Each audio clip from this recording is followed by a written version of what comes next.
Good morning, everyone. I am Maria Rosel San Pascual, or Chen, and I am an associate professor at the Department of Communication Research at the University of the Philippines College of Mass Communication. On behalf of the Philippine Media Monitoring Lab, it is my pleasure to once again welcome you to our third session in the month-long weekly series of research presentations on the 2022 national elections and social media. Today, we will be presenting findings from our Facebook actor and network analysis. Before we start our session, let me first remind everyone of some housekeeping rules. On mic and camera functions, may I request everyone to be on mute and to deactivate your camera to filter out any extraneous noise and visuals. However, we are encouraging you to turn on your camera later for our group photo session. On joining the online discussion, you may enter your questions and or comments in our chat box. I will then read your questions and comments during our open forum session. We are requesting everyone to keep the space civil and free from any rude or nasty comments. Thank you. All right, last week, Assistant Professor John Benedict Bongki presented the findings from our Twitter network analysis. Let me provide a recap before we proceed to this morning's presentation. So we collected a total of over 2 million tweets that contain specific election-related keywords from May to October 2021, a period covering the first 2 quarters of our study, using a tool directly linked to the Twitter API. We consolidated multiple interactions between the same pairs of users, resulting to over 950,000 distinct connections, weighted based on volume of interactions between user pairs. We then generated the centrality measures of users in the network and ranked them based on these scores. In each quarter for data collection, we extracted the top 1,000 actors per key metric used and classified them based on their organizational affiliations and current user status. We also conducted network analysis on the quarterly datasets and derived their graph structure and identified network clusters. We observed that Twitter conversations about the elections have expanded from Q1 to Q2. The number of connections almost doubled from over 300,000 to over 600,000. And the number of users interacting about the issue increased from 120,000 to almost 190,000. Networks in both quarters are sparse, and communities tend to cluster around specific actors, which serve as the focal points of interaction. We noted that politicians received the highest volume of tweets, retweets, mentions, and replies on Twitter in both Q1 and Q2, which indicates that they remain to be the focal point of election-related interactions on Twitter. Given their positions in the network, they also become bridges to communities in discussions on Twitter. Voters and other election stakeholders can directly engage political candidates through Twitter, providing opportunities for political interaction. Now, among politicians, Bongbong Marcos's interaction cluster has grown significantly from having no distinct interaction cluster in Q1 to having their own distinct community in Q2, overtaking Leni Robredo's. We also noticed that government media and Duterte-aligned actors have converged in the same community as Marcos Jr. in Q2. While Robredo and opposition-related clusters are among the largest in the network, interactions within these communities contain antagonistic actors. And in both quarters, they contain anti-opposition and anti-Robredo attacks. News media closely followed politicians during Q1, but news media also appeared to be a second driver of electoral discourse on Twitter. News media and their audiences also emerge as the largest community in Q2, but they are mostly detached from the rest of the network. Several news organizations also consistently distinguish themselves in their election reporting to the communities that they cultivated. More than mainstream news channels, however, unidentifiable accounts and accounts that have been suspended and inexistent during the period of data classification have become the focal point of election-related interactions. These accounts have been generating more noise compared to other actors during Q1, and their network activity significantly increased during Q2 compared to others. Overall, we observe that individual users such as influencers, non-politically affiliated individuals, and even obscure accounts have become more central in political communication. Non-political actors serve as focal points of interactions in communities, highlighting their ability to mobilize communities for political gains. We surmise that activation of obscure Twitter accounts may be part of coordinated inauthentic behavior that can manufacture and mislead electoral discourse. But how exactly they operate in the 2022 Philippine elections warrants further investigation. Thus, we recommend that voters become more conscious in their use of the platform for political information and to diversify interactions to ensure cross-ideological exposure. We also suggest that the government be more proactive in constantly recalibrating programs for media and information literacy, given the evolving media technologies and practices, apart from advocating for responsible social media use. Now, as for media, we recommend that they further exercise discernment when reporting Twitter trends and to take advantage of the platform by diversifying election-related coverage and including sectors whose agendas and issues are not brought into the fore. We also suggest that the platform itself be more agile in its crackdown of abusive and malicious accounts that aim to distort electoral discourse and to expand current efforts to account for evolving practices that circumvent Twitter's fair use policy. And since we also noticed that socially progressive ideals and sectoral agendas are contained only within one community with no mainstream media nor highly central nodes serving as broker to a larger interaction community, we recommend that civil society groups be more engaged with highly central actors in the platform to mainstream sectoral agendas and issues. And this morning, we will be talking about Facebook actors and networks in the context of 2022 election discourse. Let me again introduce Assistant Professor Fatima Gao and Assistant Professor John Benedict Bufkin, co-team leaders of the Digital Pulse Project, who will be presenting the findings of the Facebook component of the Philippine Media Monitoring Laboratory's Digital Pulse Project. Assistant Professor Fatima Gao's research centers on the mediation of platforms, algorithms, and digital technologies in cultural production, politics, and public discourse. Her recent scholarly works involve theorizing algorithmic cultures, problematizing platform governance, and investigating political influencers and social movements in contemporary media environments. She has published and presented in international and regional journals and conferences. She has a master's degree in digital communication and culture from the University of Sydney and a bachelor's degree in broadcast communication, magna cum laude, from the University of the Philippines. Meanwhile, Assistant Professor Ben Bungkin uses quantitative and digital research methods to study how network environments shape the communication of political and scientific information. He has presented and published works on political comm networks of the Filipino youth, networks of online social movements, political participation, and science communication in various local and international conferences and journals. He earned his MA Communication and BA Journalism cum laude degrees from the University of the Philippines. Please welcome Assistant Professor Fatima Gao and Assistant Professor John Benedict Bungkin.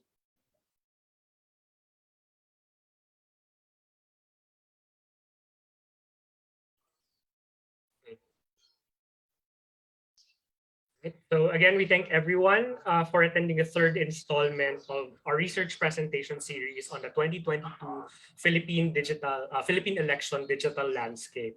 I'll be presenting the first half of our Facebook findings, which focuses on the actors engaged in election-related discourses on Facebook. Right. Again, this project is part of the Digital Public Pulse research or initiative. We're on our phase one, and it's a collaborative, pioneering interdisciplinary research that inquires about the intersection of digital public, social networks, and media convergence. DPP, as I've mentioned, is an initiative by the Philippine Media Monitoring Laboratory, Department of Communication Research, UP Diliman. I and Assistant Professor Fatima Gao are co-leading the team, and together with our colleagues, of course, Dr. Chan San Pascual, Dr. Hernan Paragas, and Dr. Julian Baldocomene. And we also have our collaborators, Dr. Joffrey Solano from UP Manila. He's our data science specialist. And then we also have Dr. Jalton Dagibal from the UP Department of Political Science as our political science specialist. And we also have Rappner as our partner for the Facebook component of DPP, which we'll be presenting today. So digital public pulse is three phases, and today we present the findings of phase one, where we map out the Philippine election digital landscape a year to 6 months before the elections. And in our succeeding phases, or phase two and phase three, we'll be focusing on the issues in the digital media related to the elections and the different cultures of political engagement in the Philippines. Okay, so in this research presentation series, we present our answer to the question, who and what are the influential electoral candidates, political leaders and parties, civic organizations, political influencers, and individuals in election discussion on digital media. And in mapping this election landscape, we systematically monitored diverse set of actors, how these actors mobilize their political interests. And among these actors, of course, are digital publics, each of us who use social media to participate in political issues and have our voices heard. But in our reporting of these findings, again, we've mentioned this previously, they are not representative of the voice of Filipino voters because not everyone is able to participate online.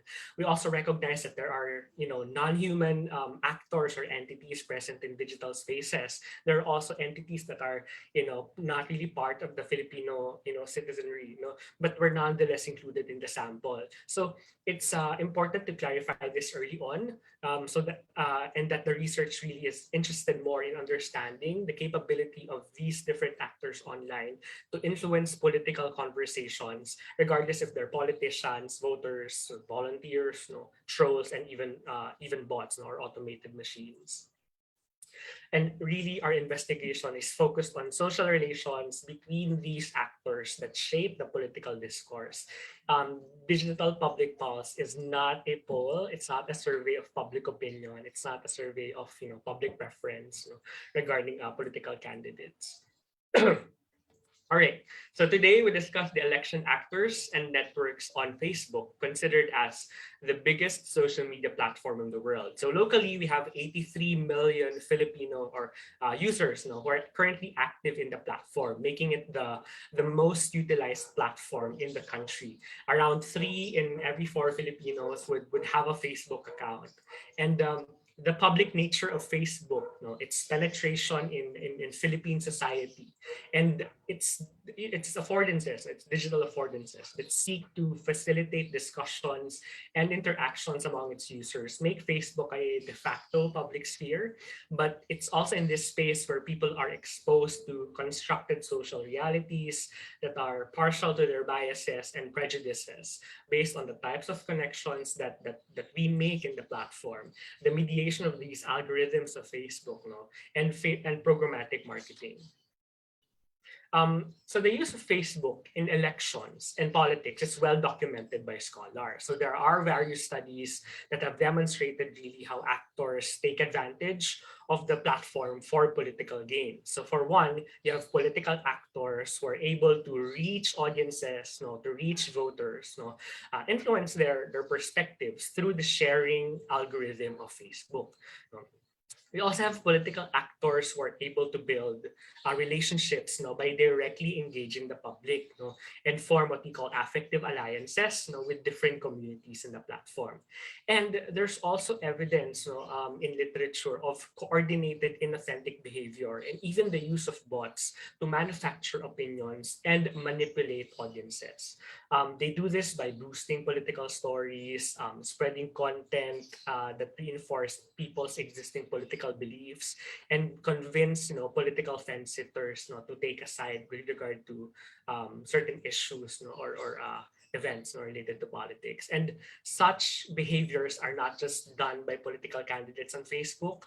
We see these behaviors, these coordinated inauthentic behaviors being enacted by seemingly apolitical pages, pages that don't have direct connections to politics, perhaps they're masked as something else, but they're for some reason, they're engaging in such political activities.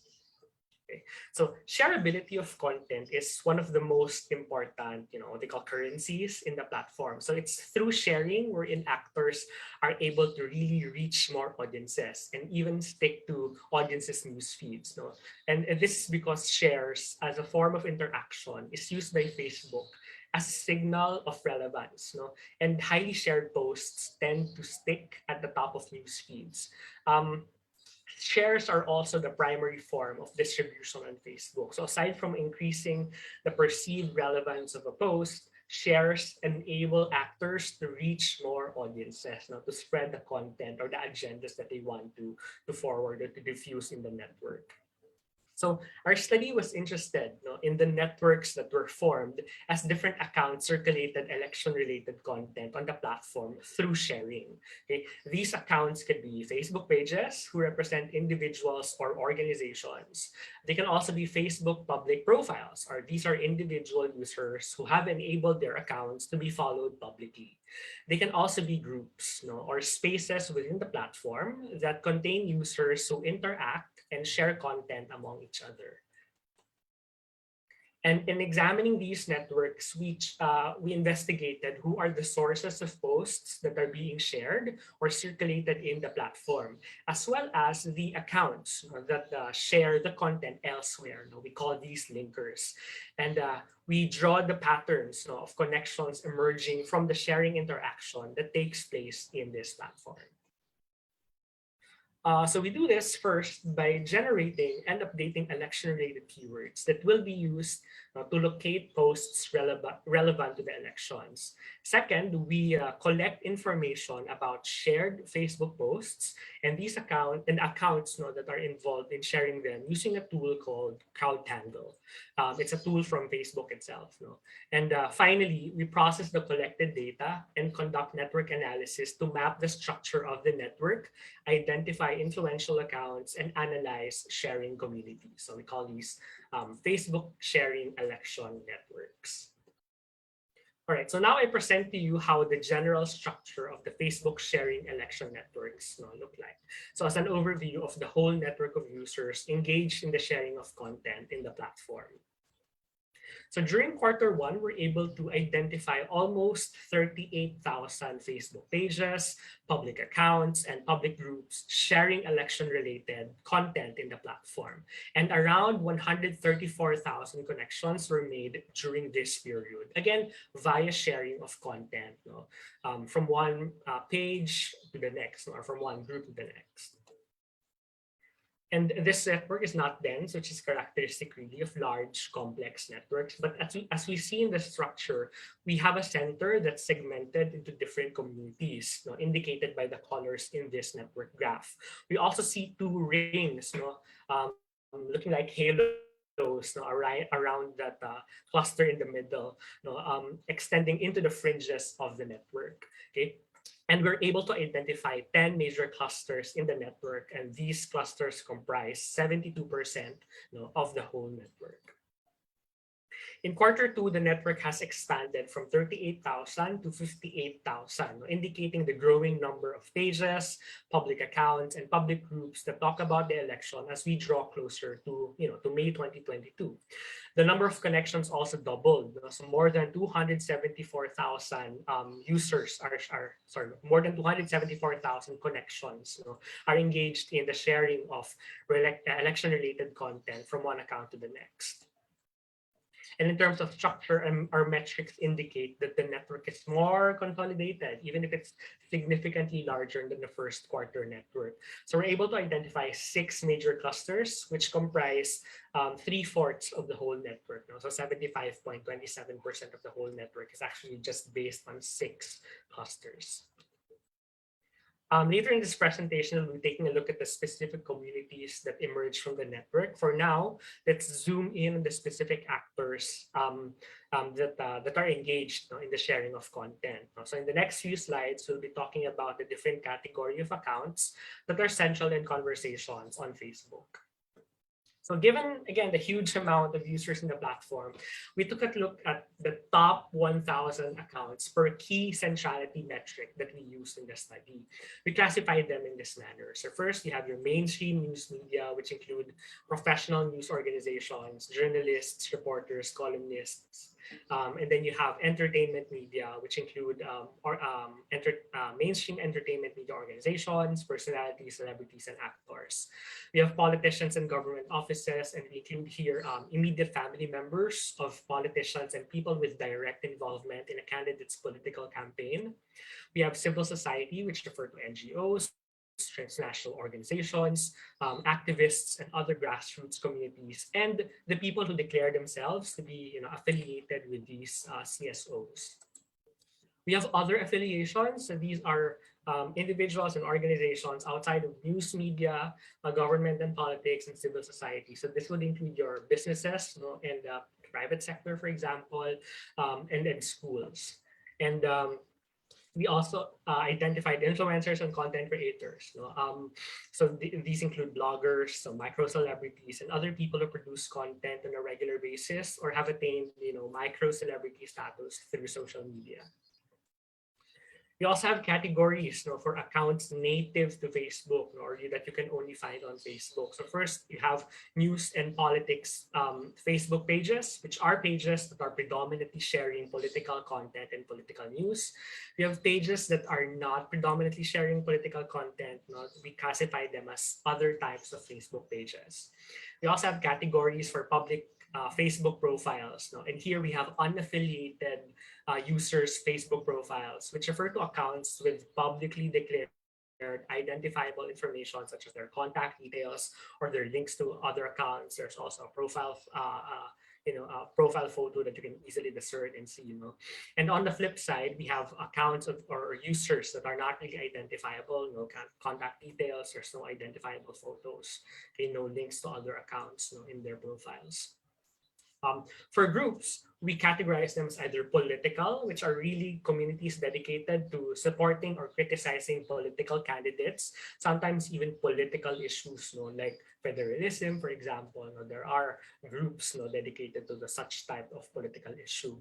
And then there are non-political Facebook groups, groups that fall under other types of Facebook groups. So hobby groups, for example, photography groups, what else? Home-related groups. So these would fall under other types of Facebook groups. And in our classification, when we went to the data, we found, we spotted pages among the top 1,000 actors that have become unavailable. So we identified them accordingly and included unavailable pages as an additional category. Again, this is just for the top 1,000 accounts per key metric used in the study. All right, so after the top actors, you're interested to see how they are positioned in the sharing network because this has implications on the influence that they carry with regard to the election discourse on Facebook. So first, we used weighted in degree centrality to measure the volume of shares received by an account. So on Facebook, isipin natin, these are users who post whose posts get shared a lot by other users. So madaling or madalas ma-share yung mga pinopost nila on Facebook. So mataas yung kanilang in degree centrality ng mga users nito. So we can think of them as the users who are popular in the net, in the platform. Okay? We also calculated weighted out degree centrality of each account, which considers the volume of shares made by one account. So in Facebook, these are the accounts that share a lot of posts. So sila yung nag-share ng posts ng ibang tao. Okay, so they probably appear to flood other people's newsfeed with content from other accounts. You can think of them as the noisy Facebook friends that you have, or Facebook pages that keep on sharing other content in their newsfeed. Okay?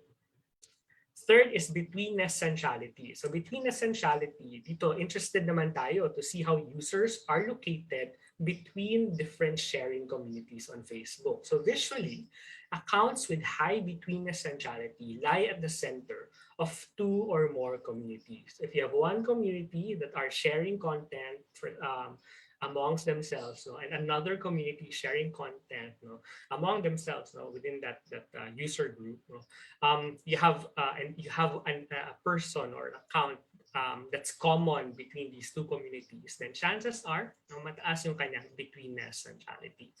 And they serve as brokers or bridges to communities that circulate content on Facebook.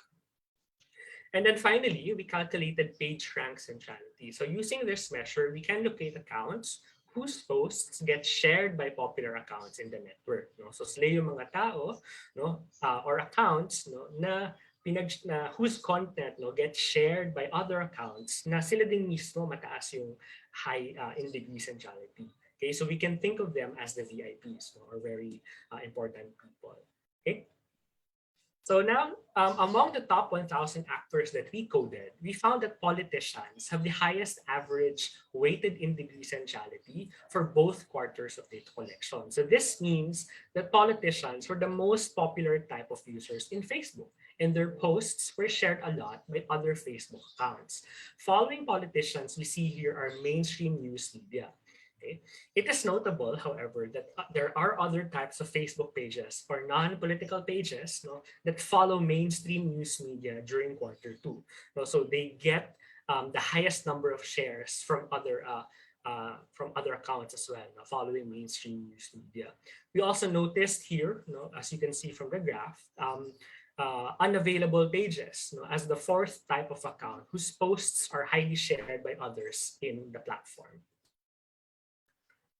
Now, content appears to emanate from Facebook pages. As you can see here, the top 10 actors overall are all Facebook pages. So for Q1, you have SMNI News, News 5 Everywhere, Isko Moreno Domagoso, Bongo Page, Robredo para sa Filipino, VP Lenny Robredo PH, Bongbong Marcos, Rappler.com, ABS-CBN News, Sara Duterte for President Movement. Now for Q2, we see the rise of News 5 Everywhere and Rappler.com among the news media. And we have Bongbong Marcos among politicians rising to the list as well.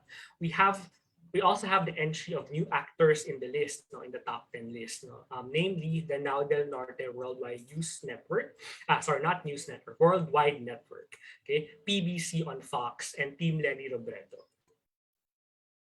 Now, comparing top accounts per actor group, we see that Bongbong Marcos took over as the account with the most number of shared posts during Q2. We also see the entry of Manny Pacquiao and Partido Reforma in the top 5 for politicians. Among the mainstream news media accounts, you have News 5 Everywhere, rising in Q2 as the most shared news media in the platform, replacing SMNI News, followed by Rappler. And then interesting to note, in Q2 is the sudden rise of other types of Facebook pages as sources of political content or political information. So their rise means that their content has garnered a lot of shares from other users, specifically during Q2.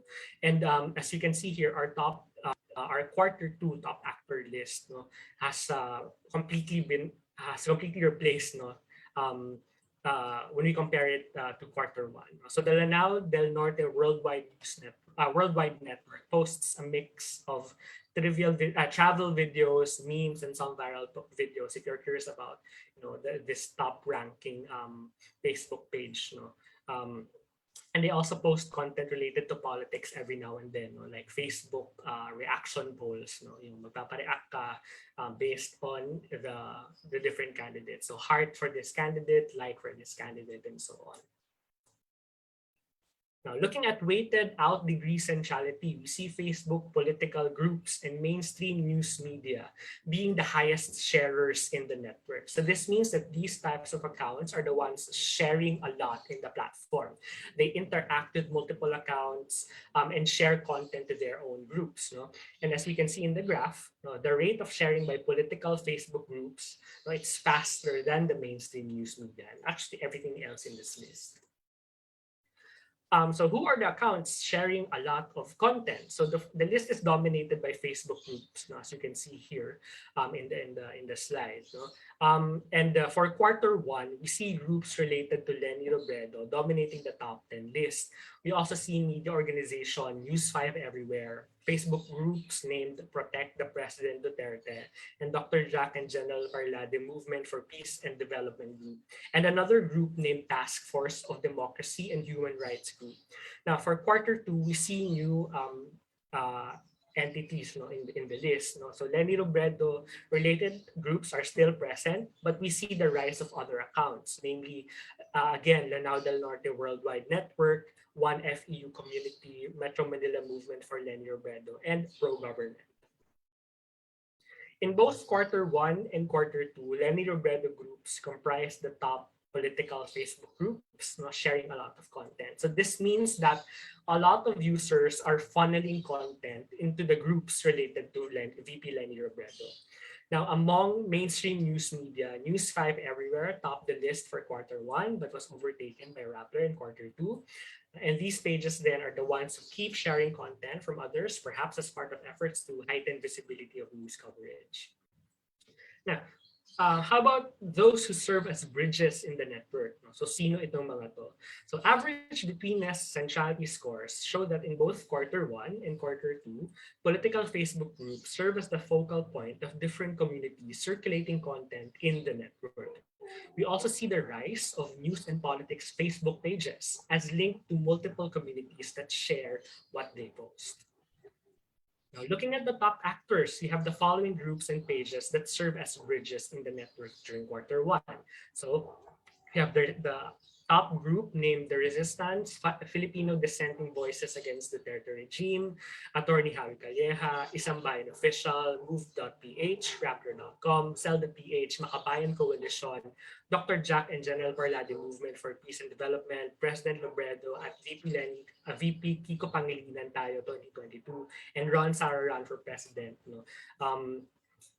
For quarter one. But in quarter two, the list has completely changed and replaced by a mix of pages and groups that are related to Bongbong Marcos and Rodrigo Duterte. So Halalan 2019 updates top the list, followed by Facebook page President BBM, Team BBM Pilipinas, Real Change, which is a Duterte-related page, Facebook group named President Rodrigo Duterte, Pro-Government, Facebook page obayanko.ph, Kabataang Bongbong Marcos. There's also the entry of a Robredo-related group named Metro Manila Movement for Lenny Robredo. And we also have a news media that entered the list, which is One News PH. So within categories, we see the same pattern. Top political Facebook groups in quarter one have been replaced mostly by Duterte-related Facebook groups. And for news and politics pages, the Duterte-related pages that dominated top 5 during quarter one was replaced by Marcos-related pages. And when it comes to page rank centrality, politicians and news media were the accounts whose posts were shared by other popular accounts in the network. In quarter two, however, both of them have been overtaken by entertainment media. Also, in quarter two, we see that unavailable pages ranking fourth in page rank centrality, which means that posts from these unavailable pages have also been shared by relatively popular users in the network. In quarter 1, actors with the highest page rank centrality are as follows. You have Erwin Tulfo Real, ABS-CBN News, Manny Pacquiao, Alan Peter Cayetano, SMNI News, Rapper.com, News5 Everywhere, Bongo Page, Inquirer.net, CNN Philippines. And most of these accounts have been overtaken by new entrants in the top 10 during quarter 2. So we have PBC on Fox topping the list. We also see the entry of other pages, Supercar Blondie, CBSLA, Jokoy, Budang Original, and Positibong Progreso para sa Pilipino. The composition of entertainment and mainstream media top accounts are the same set of actors. No? For entertainment, we see boxing and sports related pages dominating the list. But I think it really went up because of Pacquiao related news, which was shared by other popular and influential actors in the network. For mainstream news media, we see Erwin Tulfo part of this list, followed by ABS-CBN and SMNI. But in quarter 2, Rappler and News5 Everywhere topped the list. We also reclassified Erwin Tulfo as a political actor during quarter 2, because of the more official filing of certificates of candidacy. Now, to summarize the findings from our actor analysis, so first we have observed that the high out degree centrality of Robredo-related groups, which means that they are circulating a lot of information in the network. But it is the Marcos and Duterte-related accounts that are expanding in reach and engaging more diverse communities based on their betweenness centrality scores. Second, Marcos-related accounts have grown in the platform, and in quarter 2, we see them occupying a lot of top positions in the network. Third, we observe that groups might be used as venues to move the political content from public venues such as pages or public profiles to semi-public and private spaces. As we have seen in the network structure, we see those halos at the end. Those are actually Facebook groups, which means that content is moving from the more public spaces like pages, public profiles, to Facebook groups, which can be semi-public or it can also be private. Fourth, we see that consistent with our findings from other platforms, news is only secondary as a source of political information in Facebook.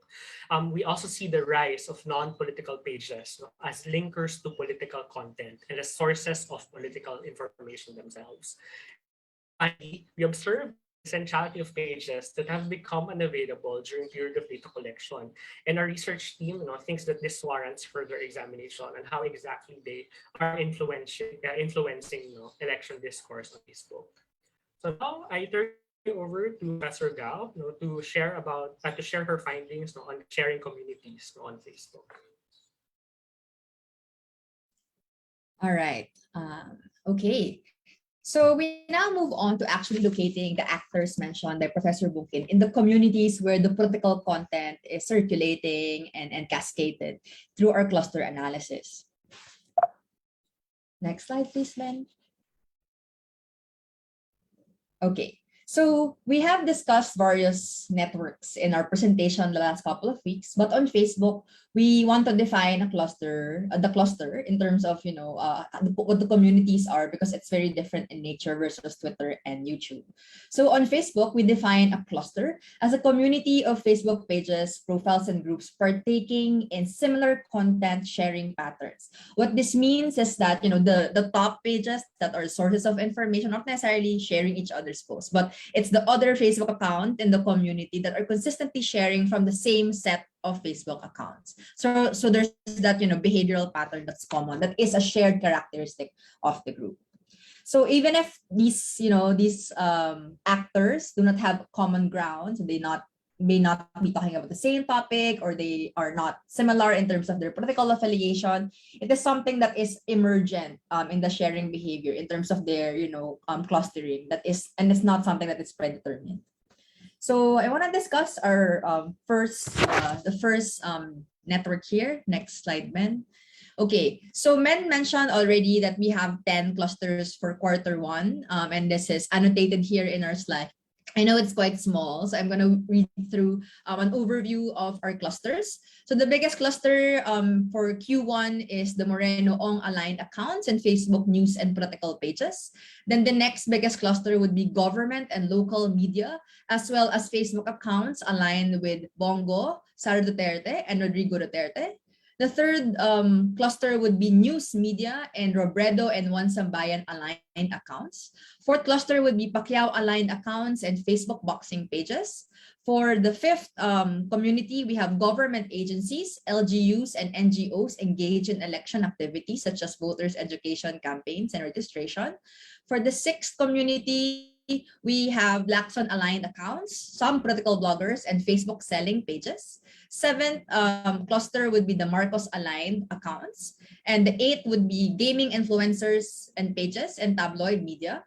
Ninth cluster would be anti-communism task force, PNP and PIA pages. And the last cluster would be the Go Philippines pages. So I will walk you through each of the cluster so you will appreciate the composition and the sizes of each. Okay. For our first cluster, which is the Moreno-aligned accounts in Facebook news and political pages, it's just the biggest one at 16% in the size of its size in the first quarter of our research.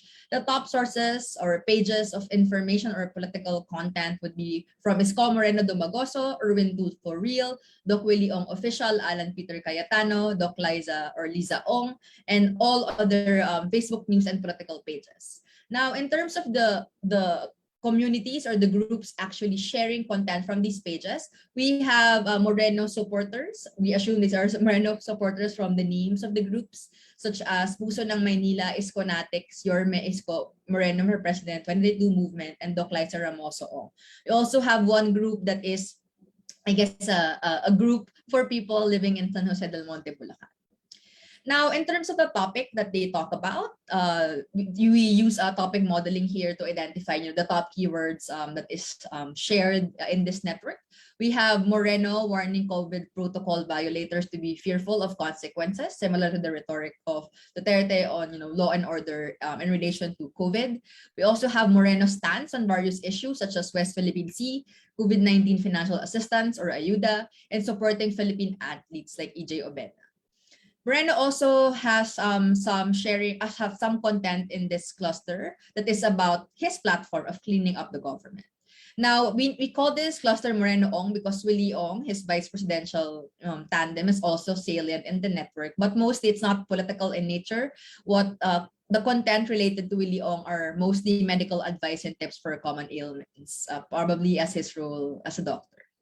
All right, so for cluster 2, we have government and local media and Facebook accounts aligned with Bongo, Sara Duterte, and Rodrigo Duterte. So it's quite a big cluster in a sense that, there are 3 big names here. And the top sources of information here would be SMNI News, Bongo page, Sara Duterte for President Movement, DXRD 711 Davao. So it's a local radio station under Sunshine Network aligned with SMNI News owned by Kibuloy. We have PTV as well, DDS Hugpong Magbabago, SAP Bongo, The President's Man, and all other pages related to Sara, Duterte, and Bongo. Now, all the linkers or the top sharers in this cluster are all groups. We have the group Dr. Jack and General Perla, the Movement for Peace and Development. All the others are in support of President Duterte and Bongo. Now, for the topics they discuss, in this cluster, the primary topic of conversation are actually inflammatory attacks against other presidentiables, the opposition, and opposition personalities, and communist groups as well. So I have listed here in the slide, different terms they use that is indicative of inflammatory speech, such as epal, gago, bugok, and Tay. The attacks are actually directed to Robredo, Lacson, Pacquiao, Moreno, Gordon, Dilawan as a blanket term that they use, CPP, NPA, and Joma Season. And these inflammatory attacks are launched by known Duterte allies such as Banatbay, Jam Magno, and Mocha Uson. There's also conversation about Duterte's legacy projects, such as war on drugs, build, and some content defending him on particular issues such as the West Philippine Sea. We also have admin personalities here that are salient in this cluster, such as Marcoleta, Duque, Parlade, Olay, Lorenzana, and Tugade. And of course, since Sara Duterte is here, we also see conversation of Sara Duterte's early lead in the Pulse Asia survey. Now, for cluster 3, we have news media and Robredo and One Sambayan aligned accounts. So as I've mentioned, our definition of a cluster are really the sharing behavior and not necessarily the similarities in terms of content between or across these accounts. So the top sources of political information here would be News 5 Everywhere, Robredo para sa Filipino, VP Lenny Robredo PH, Raptor.com, ABS-CBN News, Inquirer.net, Working Opposition, Politica, Isang Sambayan Official, Philippine Star. And similar to the earlier clusters, we have primarily groups sharing the political content from these pages, such as VP Lenny Robredo and Friends, President Lenny Robredo at VP Kiko Pangilinan Tayo 2022, News 5 Everywhere, and other Lenny Robredo pages. All right. So in terms of topic they talk about, since we have news media here, we have, next slide, okay. We have discussions of top news headlines such as the passing of President Noynoy Aquino, Hidrin Diaz Olympic win, PDP Laban conflict between Pacquiao and Cusi and Pamintal, early lead of the Duterte tandem in surveys. This was, if you remember, May to July. This is the time Robredo hasn't confirmed her candidacy. It was also covered, the early confirmation of candidacy by Lacson, Pacquiao, and Marcos were also covered by media. Now, for the Robredo posts that are quite partisan to her, there are features of VP Robredo's official visits all over the country, potentially coming from her pages. There are also provincial groups pushing for Robredo's candidacy, specifically from Negros Occidental, Camarines Norte, and Zambales. Activist groups are also present in these clusters calling for education reforms. And I just want to note that throughout the whole study, at least the duration we are presenting today, the activist group are the only civil society players that are present in the Facebook network, at least the salient actors here.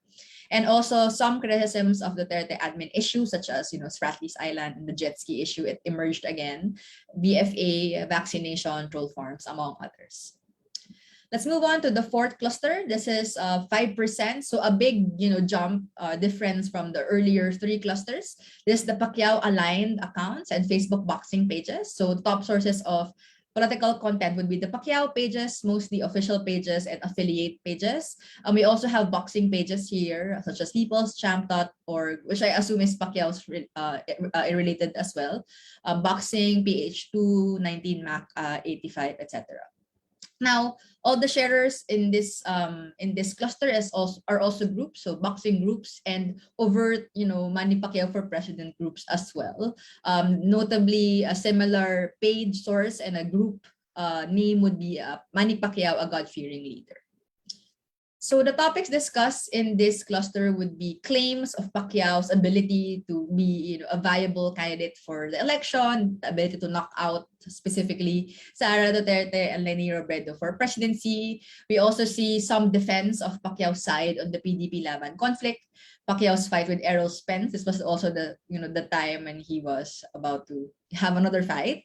Sports news and fan conversation, not only about boxing, but also similar contact sports like UFC and MMA. And interestingly, there are some conversations in this cluster about Parlade. This is also similar to our YouTube finding, praising him for his efforts to protect human rights and find solutions to conflicts. And that's coming from the topic modeling we conducted. Now, cluster 5 are government agencies, LGUs, NGOs, and other organizations engaged in election activities of voters registration and education drive. So we see popular or familiar government agencies here like COMELEC, DepEd, PIA, NYC, CHR, etc. But we also have some voters education campaigns, campaign pages here. And compared to the other clusters earlier, the top linkers are not groups, they're actually pages, and some of them are actually the same pages. So we assume there's in-sharing happening in this group, and you can see even in the structure of the cluster, it's not that connected, it's quite dispersed. So we can see that they're just sharing each other's posts with nutshell.up.ph, Coalition 22PH, COMELEC, and two pages, I guess, featuring San Juan Balagtas residents or LGU. Now, the topic discussed are very straightforward: voters registration drive of various agencies and LGUs, as well as vaccination drive. So it's already bundled together as a message. But even if it's supposedly a neutral group, we see users attacking Tulfo for changing his alliances. So if you remember in the previous presentation in YouTube and in Twitter, the chasm or the cracks between the Duterte Marcos alliance only is showing up in those platforms in Q2. But in Facebook, interestingly, it is already manifesting as early as Q1, attacking Tulfo for changing his alliance from Duterte to Marcos, along as other attacks against Akbayan, Moreno, and Pacquiao. And there are also active promotion of government programs and policies such as Contra Droga, Contra Terrorismo, Bangsamoro Transition, and US Philippine Sea. Cluster 6 are Lacson-aligned accounts, political bloggers, and Facebook selling pages. So this is 4% of the network. We see names that are of bloggers or media personalities, mid-year media personalities such as Jesus Falses Blog, Pinoy Balita PH, Sherwin Esteliano, and then Ping Lacson accounts will follow as well in this list. We also have some like selling groups for supplements in this group in this cluster, and it's a common page on Facebook. And surprisingly, these groups are also sharing political content. Now, for the linkers in these networks, we see overt groups that are supportive of Ping Lacson's presidential campaign, as well as regional or local pages like groups, let's just Imo's election updates, Bacoor City, Cavite, etc., Pinoy Balita PH, and United OFWs in Japan. The topics they discuss here would be praises for Lacson and Lacson Soto as the preferred tandem as an alternative other than the leading candidates in the surveys. Lacson also rejecting the Isang Sambayan nomination during this time. Lacson's projects and issues are also salient here. His institution or I think institution of a virology institute and his stance against overpricing of vaccines. For the bloggers, their content primarily composed of criticisms of government over the propaganda and fake news campaigns. Cluster 7 are Marcos-aligned accounts. This is only 3.70% of network, at least in Q1. You'll see later, we'll explain to you how this changed. Top sources for this cluster would be Bongbong Marcos, President BBM, Larry Gadon 2022. And the rest are actually Bongbong, facsimile pages here. So top linkers are also all groups. Team BBM 2022 KSA, we assume this is Kingdom of Saudi Arabia. So if it's an FW groups, and other groups supportive of Bongbong Marcos or the Marcoses in general.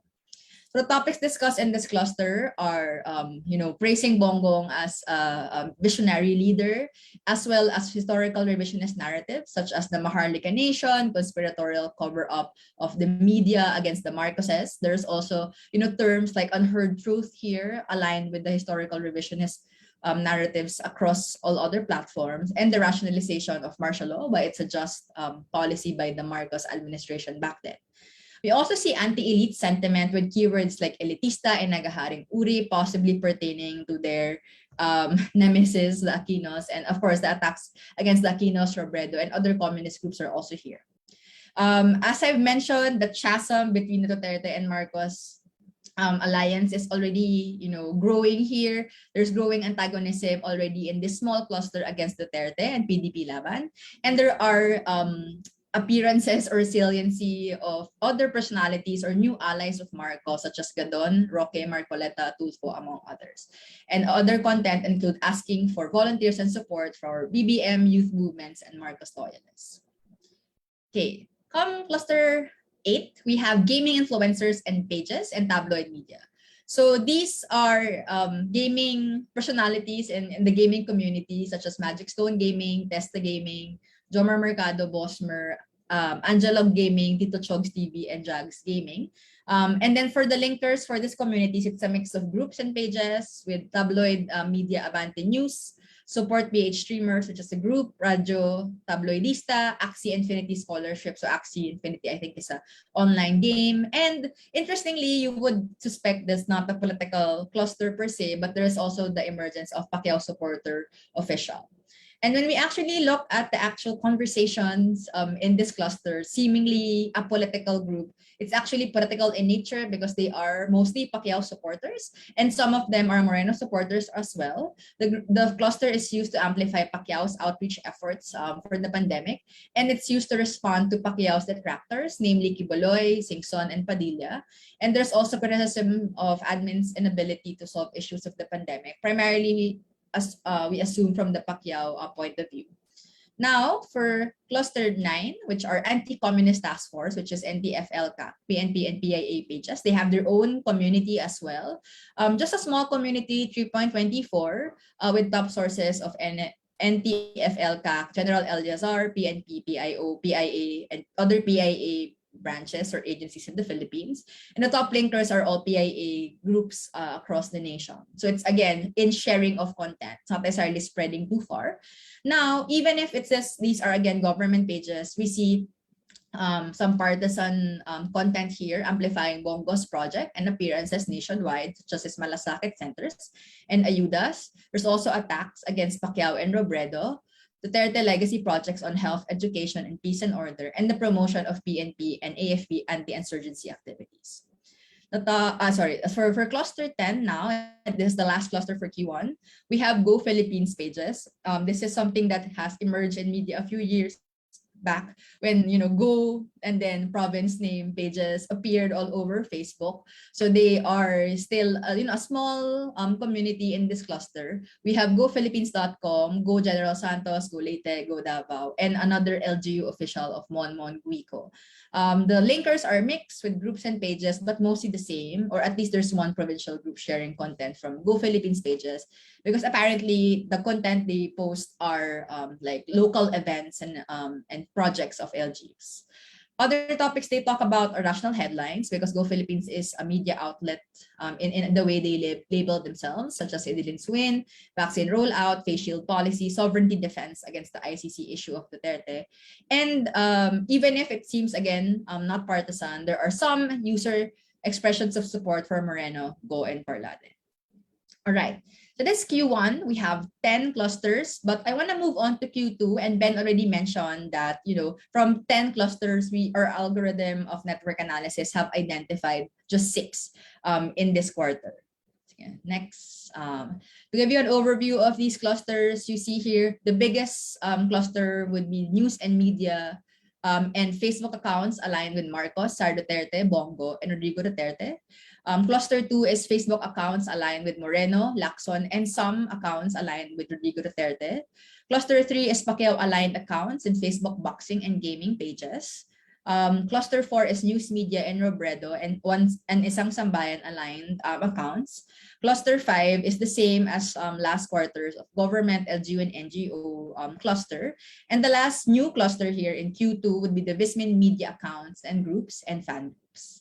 So let me walk you through each. So in Q2, what we realize is that, it's not anymore super dispersed in terms of the clustering, but we see the emergence of what we call as super clusters, because previously, dispersed or separate clusters and distinct clusters, in fact, are actually merging together. For instance, for cluster 1 in Q2, the previously 7th place Marcos cluster have merged with number 2 cluster of the Sara Duterte, Bongo, and Rodrigo Duterte cluster. So they've formed this super cluster. And the top sources here include some news media organizations as well, such as News 5 Everywhere, Manila Bulletin, and Global Daily Mirror. But the rest are political pages like Bongbong Marcos, Larry Gadon, Duterte News Info, Kabataan Bongbong Marcos, Bongo Page, and Sara Duterte for President Movement. For the sharers for this cluster, it's a mix of pages and groups, but mostly groups supportive of President Duterte and Bongbong Marcos as well. All right. The topics discussed in these groups is similar to Q1. Next slide, please. We see the attacks still there and perpetuating, attacks against other presidentiables, primarily Robredo, Moreno, and Pacquiao. And I've highlighted here the keywords they use to launch these attacks, such as Mayabang, Kabobohan, Mandaraya, Lenny Lugaw.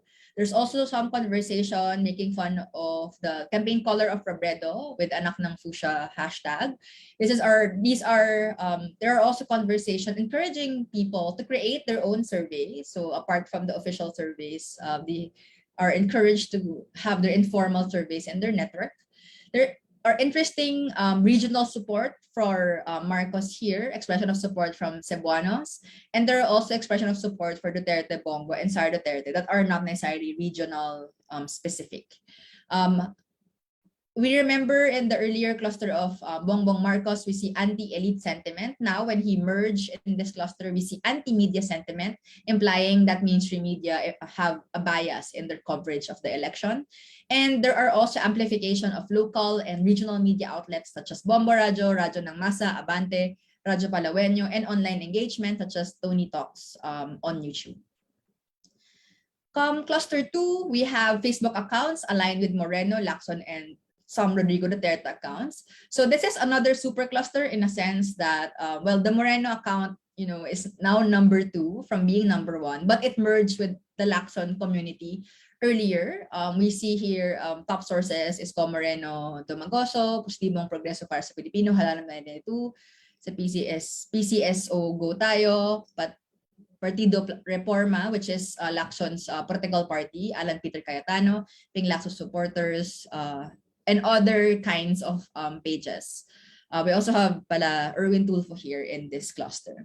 Now, the top linkers in this group are in this cluster also all groups that are obviously supportive of Moreno, as well as Marcos Duterte when they were still floating. We're not sure if this is Sara Duterte, possibly Sara Duterte.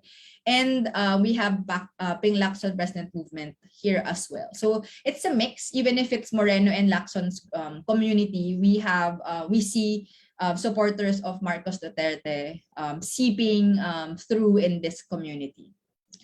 Okay, the topic they talk about are primarily about Moreno and his platforms and projects such as the Arroceros Forest Park in Manila, Senior Supplement Kit, engineering projects, and street cleanup, expressions of support for Moreno, and some news about Lacson Soto filing COC and expressions of support for the tandem. This is not inflammatory attacks, but criticism of Pacquiao, Marcos, and De Lima as well in this community. And Ong, if you remember in the cluster, Q1 is salient, but now he's not as salient. And what is just appearing are medical advice and herbal treatments. For cluster 3, we have Pacquiao aligned accounts and Facebook boxing gaming pages.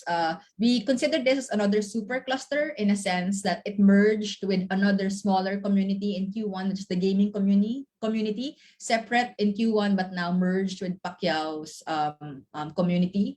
We have top sources such as media, PBCom, Fox, and as well as other gaming pages such as Magic Stone Gaming, Testa Gaming, and Pacquiao partisan pages.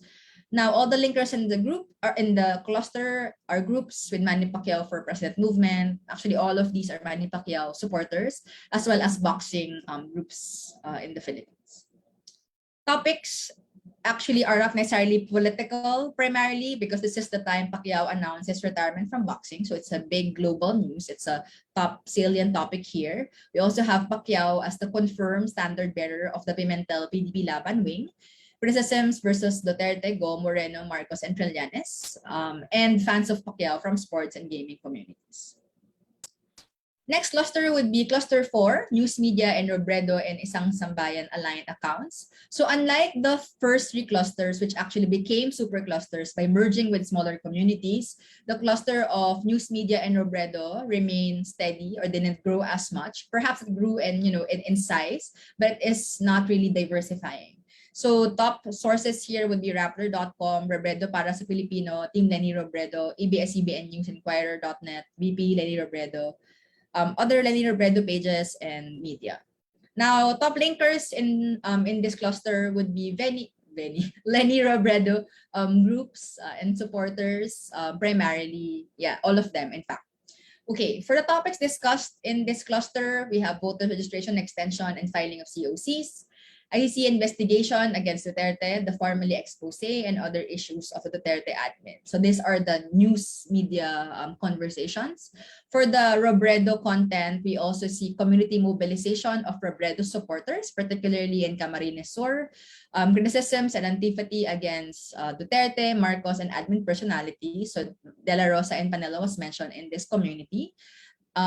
even if it's mostly supporters of Robredo, we see antagonistic attacks in the conversation against Robredo in this cluster.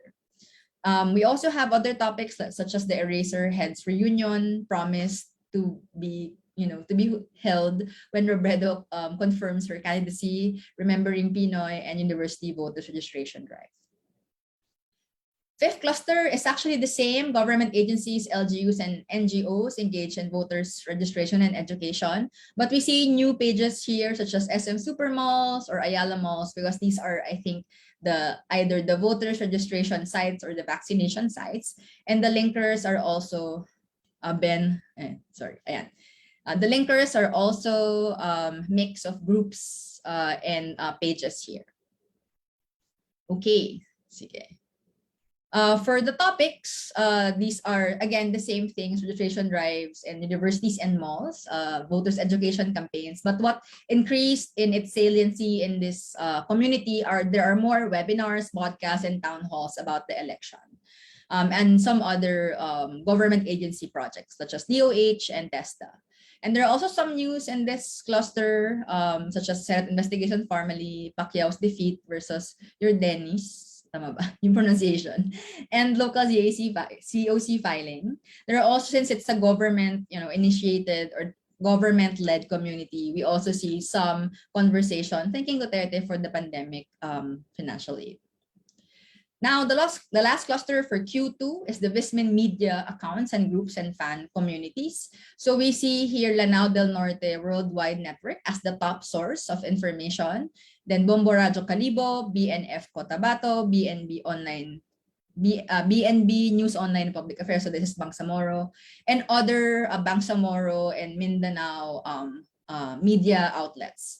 For the sharers, we also see the same outlets here, except that there are new groups emerging, such as the DSW, DDO, DOLE, and other unofficial updates. There are fan groups of ABS-CBN and the blogger or the content creator Hungry Syrian Wonder as well. So the topics here are news related to the Bangsamoro Transition Authority and the Marawi Rehabilitation, expression of support for Duterte, Marcos, and Sara Duterte. So there's some saliency in who they support here, but it's not as as similar as the other clusters, because there are some supporters of Moreno, Robredo, and Gutok in the Vismin media community as well. And the Lanao del Norte youth calling for medical support and benefit distribution for frontliners as well. All right, so we have 10 clusters in Q1 to 6 with 3 super clusters among them in Q2. And their key findings include the formation of the super clusters in Q2. And what we surmise this means is that it's indicative of users overlapping affinities with these politicians, such as the first super cluster of the Marcos, Dutertes, and Go cluster, the Moreno, Lacson, and some Duterte accounts, and the Pacquiao sports and gaming super clusters.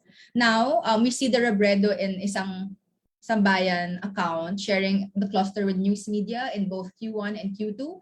And how we think about it is that they share communities that are heavily engaged in news consumption more than other communities, because people in this cluster are sharing content from both news media and Robredo and allied accounts.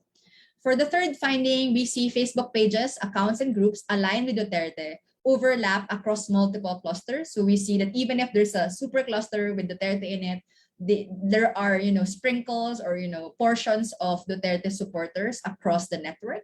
It is indicative of Duterte's popularity across the platform, and also having a political bulwark in Facebook, because he's been using the platform for his campaign since 2015, 2016. So there's that sustained use of the platform to sustain his popularity in public favor. The next finding would be how majority of the mainstream news media sources are concentrated in only a few clusters. For instance, for Q2, we only have the fourth cluster where the mainstream media accounts are there primarily. Other communities derive some form of news, but it's not coming from the mainstream media. It's going to be from government, local, and regional media outlets.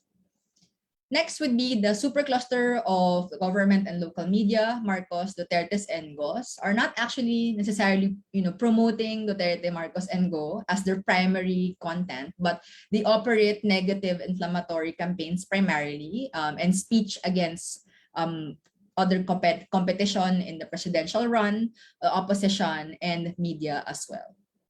And then if we take a look at all the politician-led communities, only Robredos include both supporters and detractors.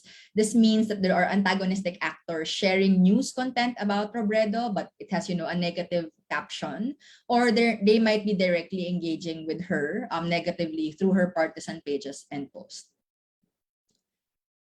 We also see consistently with the finding in the first part of our research that political and other interest Facebook groups are in fact the catch basin of political content, but we consider these groups not as a genuine arena for democratic debate, because ultimately the groups are already labeled with who they're supporting, what their biases are and political leaning. So it's not necessarily negotiable to have that democratic space for engagement anymore. And our last finding would be that regional pages and groups emerge within large clusters and also consolidate in smaller clusters, such as the Vismin media cluster, which indicates that the candidates are already doing their political turfing in the region, such as Marcos alliance with the Garcias of Cebu's, or there might be regional support for these candidates, such as Kamsur supporters for Lenny. So in both of our findings, looking at the influence level or the position of the actors in the network, as well as the communities they belong to and the character of these communities, we have 5 implications and recommendations for our stakeholders. The first implication would be that political content camouflage in non-political pages, which you see rising influence in both in Q2, makes audience more susceptible to manipulation. So most of you and our media stakeholders in the room are familiar with the research by Jonathan Ong on the use of meme wars as a political communication strategy. And we see the rise of non-political pages as another vessel of political content.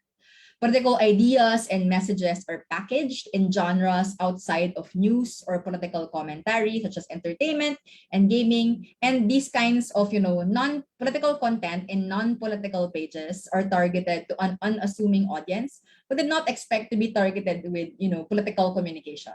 So the line between paid political ads that are run through Facebook advertising, a political post published in a political page, and a political post published in a non-political page are becoming blurred. It's not anymore, easy to determine which are overtly political and the sources of these messages. And this ambiguity makes audiences susceptible to manipulation. The next implication would be political discourse being obscured by and insulated within Facebook group, evading scrutiny and cultivating tribalism. So while the Facebook pages are the primary sources of political content, it is inside the Facebook group where it is circulated, discussed, and interpreted. Most of these groups are private and semi-private, as mentioned by Ben earlier, and this is where political persuasion is more potent because you're surrounded with people who you share, a common ground or a common interest.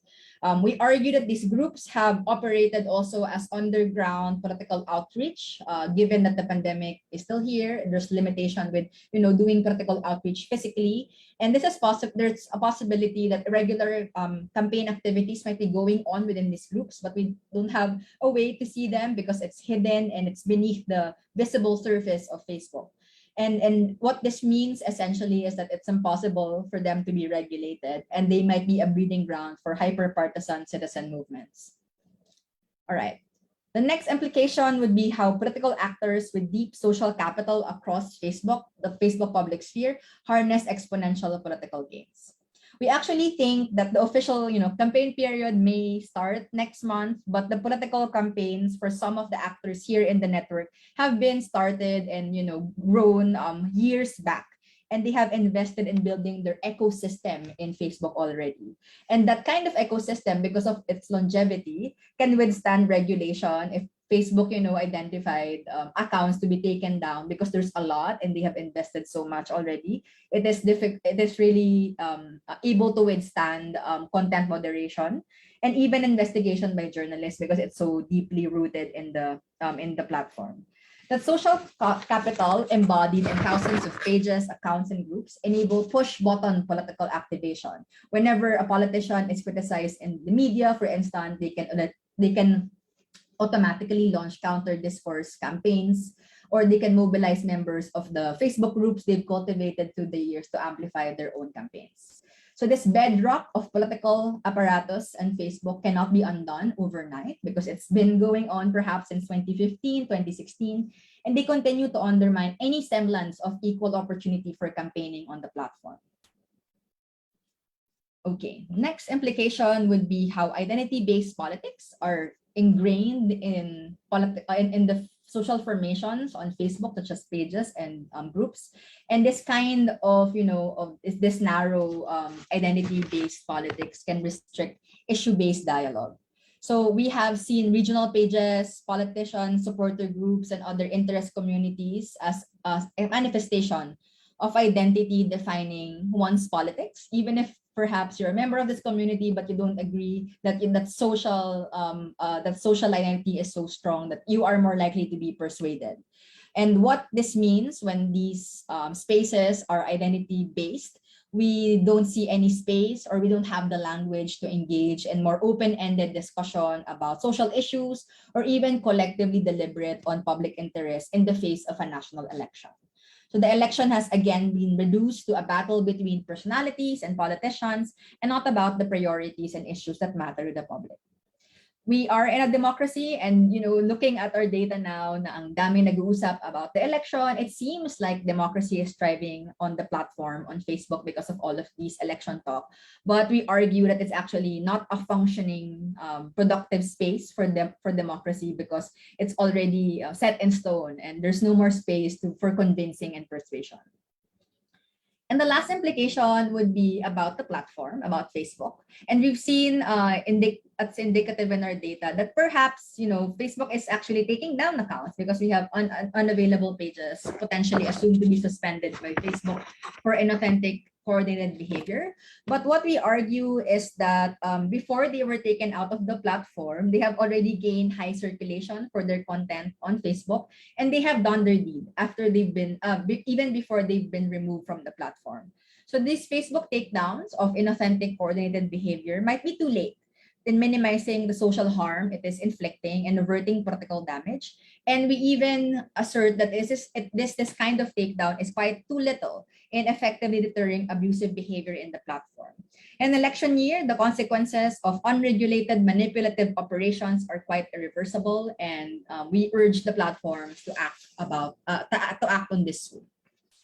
All right, this is our last slide. Thank you so much for listening. Our recommendations for our stakeholders today for government, we want the government to investigate how government pages that are assumed to be, publicly funded are used for political campaigns, as we've seen in our data. We also want the government to consider expanding the definition of political spending outside of political ads, because there's building on the recent news of, political spending by candidates. We see, for example, Robredo having so much spending on Facebook, but Bongbong Marcos, I think, has zero spending, yet he has the biggest voice in the platform. So it is interesting, if there are underground spending happening that's unaccounted for in the regulatory mechanisms of COMELEC. For media, it's about time to rethink how this news broadcast distribution model on Facebook might not be working, and we need to consider how to rebuild news consuming and news engaging communities on Facebook. For civil society, we want them to create public agenda / issue-based politically agnostic spaces for dialogue, especially for undecided voters, or at least those who are open-minded to change their decision or their preference if they have one already. If we have these spaces that are based on particular focus area, like the environment, climate change, education, reforms, and whatnot, or whatever political or social cause they're pursuing. For the platform, what we recommend is to develop mechanisms to detect suspected inauthentic coordinated behavior in its early stages. So it's before these inauthentic content actually spread in the platform like wildfire. We want to already have early detection mechanisms here. And our recommendation is to implement algorithmic breaks. What this means essentially is, in a normal circumstance, a viral post would just go viral exponentially as it is shared by people. But if there are hints of it being inauthentic, there might be breaks, there are pauses in terms of how much reach it would accumulate in the platform. And lastly, for voters, we want them to interact with reliable sources of political information, because in Facebook, organic reach is quite limited. So we want to help out those that are really providing well-researched and accessible information for voters. And even among your family and immediate network, perhaps it's worth considering creating a safe space for political discourse in the landscape that is quite partisan and hostile already. All right, so these are findings for our Facebook study on a Facebook network analysis from May to October, and we now open the floors to questions.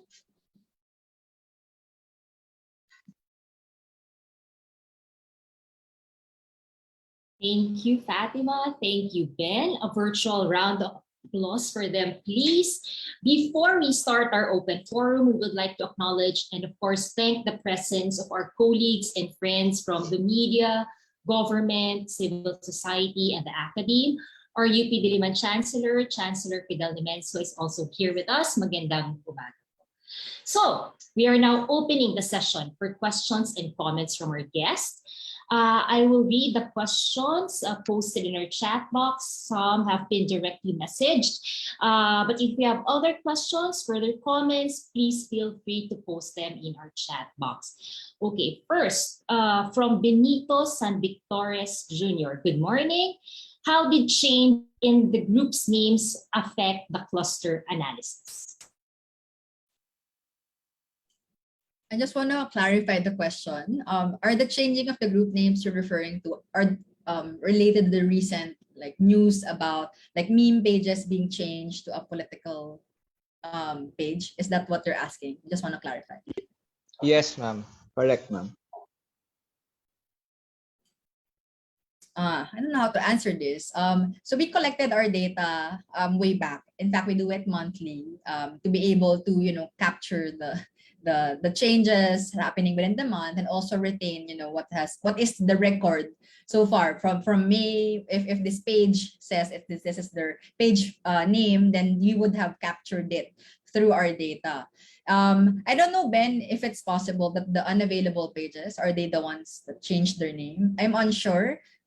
It's possible that the data we collected that are unavailable pages might be the ones that changed their name, although the URL would say they changed their name. The thing with Facebook, and this is something we're sharing as researchers, Facebook is such a chaotic platform to study because from the back end, the data is so all over the place, and we had the hard time reconstructing it to make sense for us researchers. So there's that kind of intervention already in cleaning up the data. So in terms of changing the names, we can ask Facebook if this actually changes our analysis. But so far, our analysis are only based on when we collected the data. So if it's we collected the page name of this page in May and they changed their page yesterday, we're not able to capture that anymore. But it's nice to actually investigate that aspect.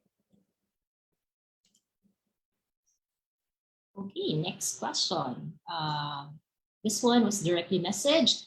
You were able to observe clusters and then the emergence of superclusters. What comes after superclusters?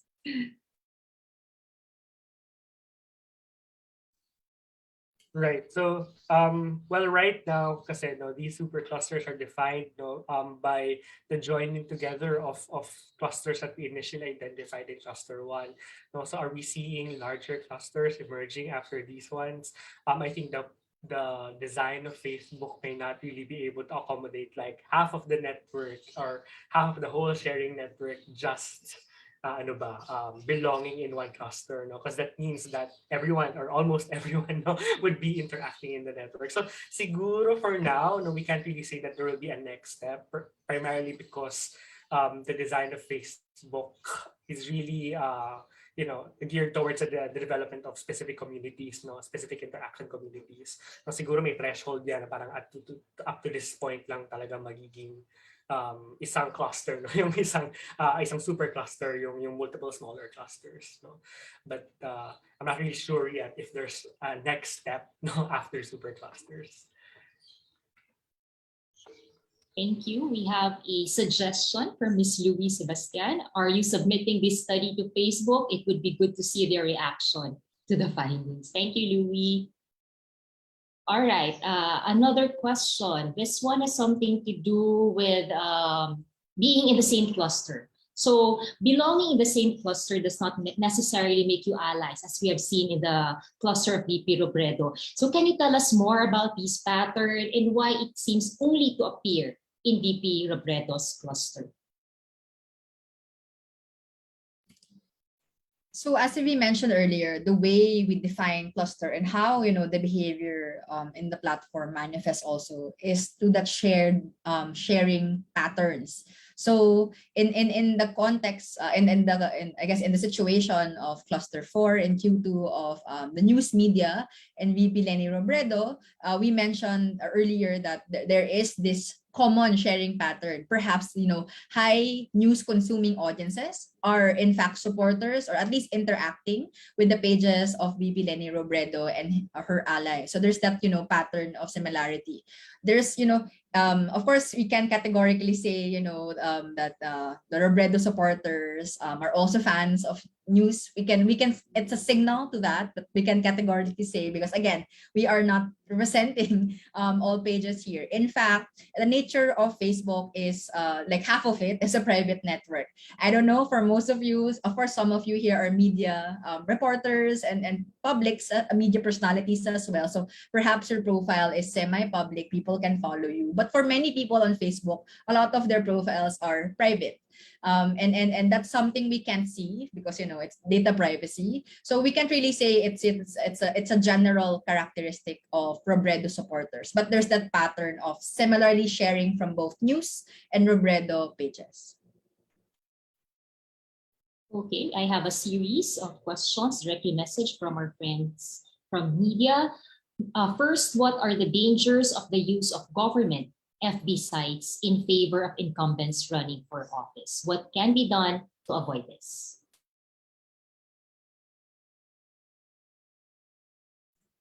Okay, I think from the data that we have, I think that's still something that we have to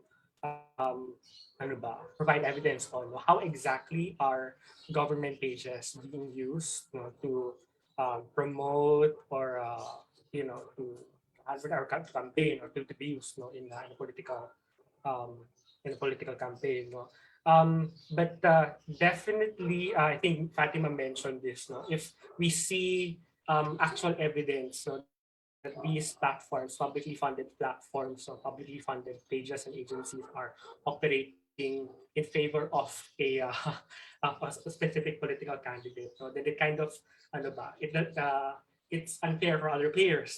They have an unfair advantage. They are able to capture the audience of these public institutions. They're able to utilize and harness public funds to their own personal political gains. But again, as I've mentioned, we still have to see talaga how are these government units or agencies are being utilized in the context of political campaigning. What we're only seeing here is that they appear to be in the same cluster together. The content that they're sharing is also being shared by other being shared by audiences of specific political candidates. But if they're the actual players who are doing the campaigning, yung pa yung kailangan nating silipin. Yeah. I just want to add that in these clusters, again, these are users, but the users that are sharing from government pages. So it might be the users that might be supportive of particular platforms. We have to yet investigate that, because in Facebook, they belong to a community because they've been interacting. So there's that fact. Also, I think regardless if there are clear evidence of government pages promoting particular political candidates or politicians, then it is more of preemptive measure in the future as well to have audits perhaps of social media pages of government, and determining are they partisan to particular government official. Of course, President Duterte is immune to, not immune, but excluded from that because he's the president. So he's inevitably gonna appear in these pages. But at the same time, I guess it's questioning, what then are the boundaries of just announcing Duterte's project versus actually pushing for his political message. So even those kinds of parameters can be used to evaluate how government pages might be used inadvertently for political campaigning. And we'll have more data on this when we do our next phase of analysis, because we'll have our content and discourse analysis findings by then. All right. I'll move to a posted question in our group. Regine from Washington Post, you guys mentioned the PCIJ report on how Marcos had no declared spending on Facebook, but his was one of the most active clusters. Plus, you recommended how COMELEC should look into underground spending. In these instances where spending goes undeclared, what are the telltale signs in the data or the online interactions that political support is manufactured, especially when it is made to look organic? Okay, so for that, so since we're doing network analysis, we can, and then it's not the production side of things. It's really difficult to, categorically say this is a paid engagement, this is manufactured. And then we don't want to accuse anyone until, we have evidence.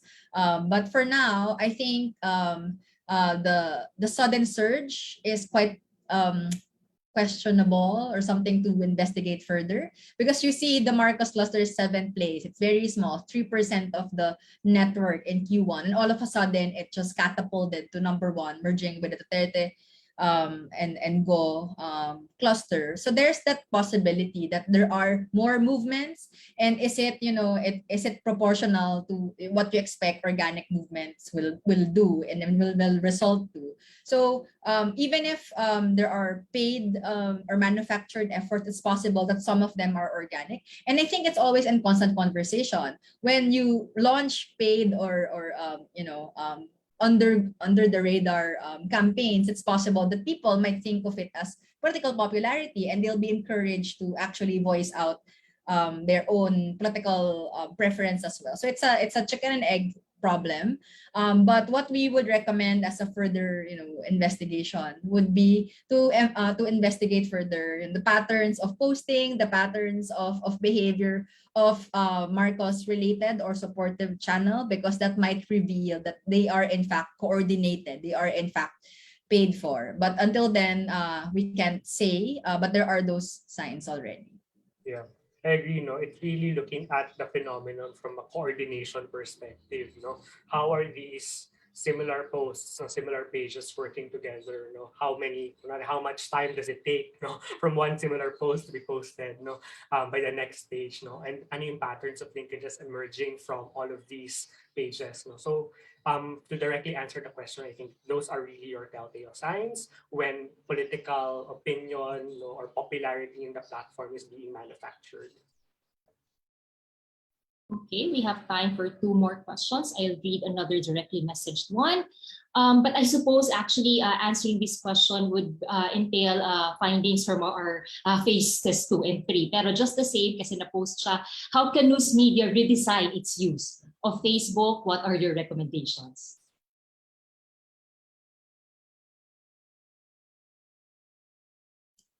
So what was the question? The redesign? How can news media redesign its use of Facebook? Yeah. In our recommendations, we have an actionable I guess recommendation for media, because oftentimes, news media is also a victim somehow of the Facebook algorithm, because the organic reach is, being, cut off because they want to prioritize, I think, families and friends, as it's a change on the Facebook algorithm in 2018, if I'm not mistaken.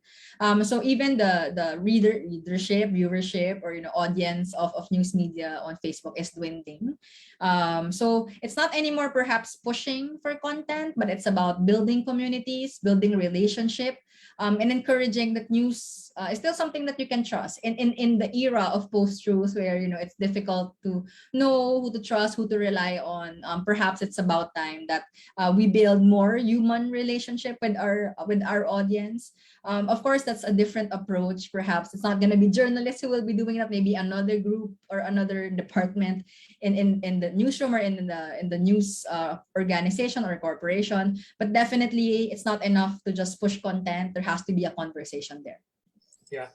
Siguro ano din, just to add, no, it's from our findings that it's easy to use the concept of shareability as a way to reach audiences, right? So it's kind of tempting to create stories, for example, that are highly shareable, no, and perhaps baka mag-venture yung ibang platforms into creating content that prioritize shareability over good storytelling. So for me, no, the media, for one, no, should, I think it's also a prioritization, no, of good storytelling over everything else, and including diversity, in their storytelling. No, perhaps the reason why we're seeing similar audiences consuming the same content from the same set of media sources, no, is because they're only telling a story. That's the story of a set of people, or of candidates, of groups, no. But by involving other communities, other groups, other voices in the conversation, in the stories that they're telling, perhaps they can also activate these publics that are not initially news consuming or following them, no? And be able to leverage on that and increase the quote unquote shareability of their posts. Okay, final question. Based on your Q1 to Q2 monitoring of movements in FB's actor and network pattern, what else could we possibly expect to occur in the next months leading to election? I think we have more data that's coming in, because election is becoming a salient topic beyond politics. It's a national concern, possibly a global concern as well, because of the interesting personalities running in the election, and we've seen international coverage as well, in the other platforms. So that's going to be rising as well. We've seen community mobilization already happening in Facebook groups, and I expect more of that in the next couple of months, because people are convinced already who to support, and they want to volunteer perhaps for these actors. But definitely, I guess a warning sign really is if now like Marcos and other political actor is not transparent in their spending on Facebook, yet they're the biggest player on the platform. There has to be some mechanism to mine or to discover those activities that are paid for, because ultimately, even if I think Comelec would definitely do something about it, but it might be implemented next election, but it's not anymore actionable. I wonder, using I guess this platform, asking for our civil society partners, media partners, to think of ways how to uncover these underground paid campaign efforts. On my end, I think we can expect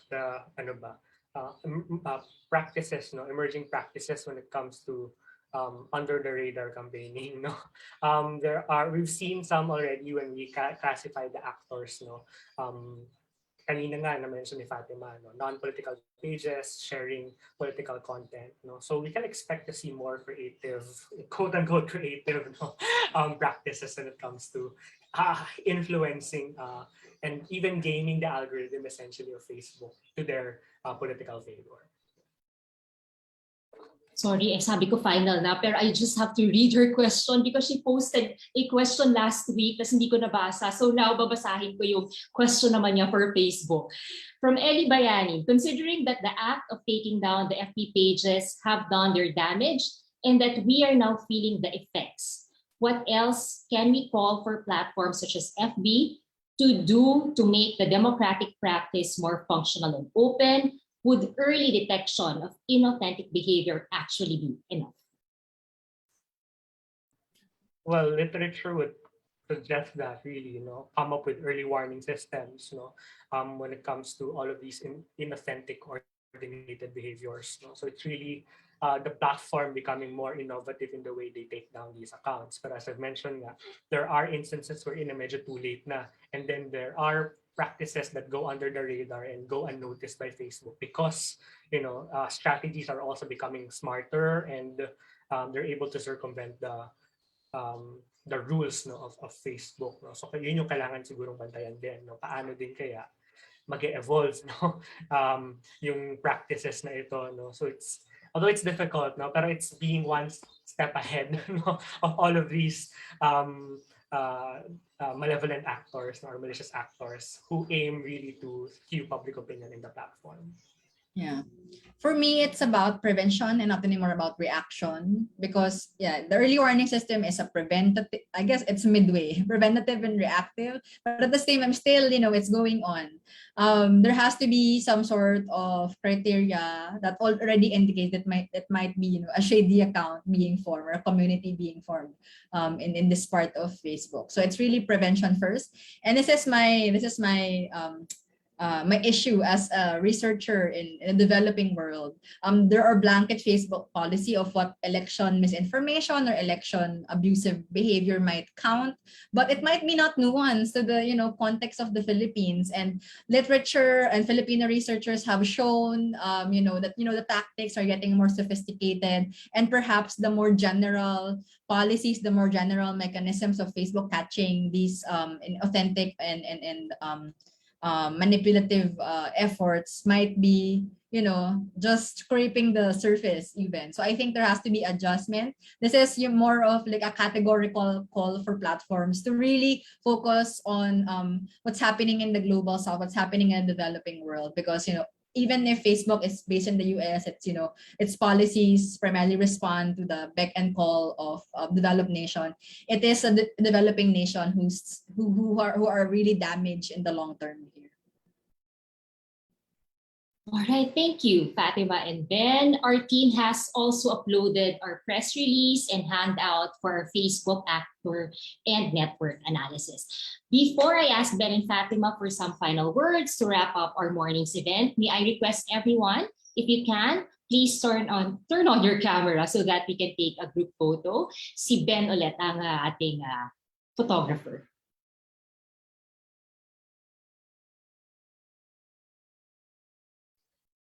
All right, game. Sige. 3. Okay, there are still others. So just wait for them for a bit.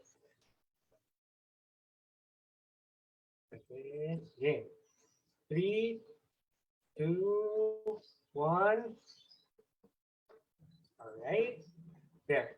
Okay. We're good. All right, some final words, Fatima and Ben. Well, I just want to ask, go Ben.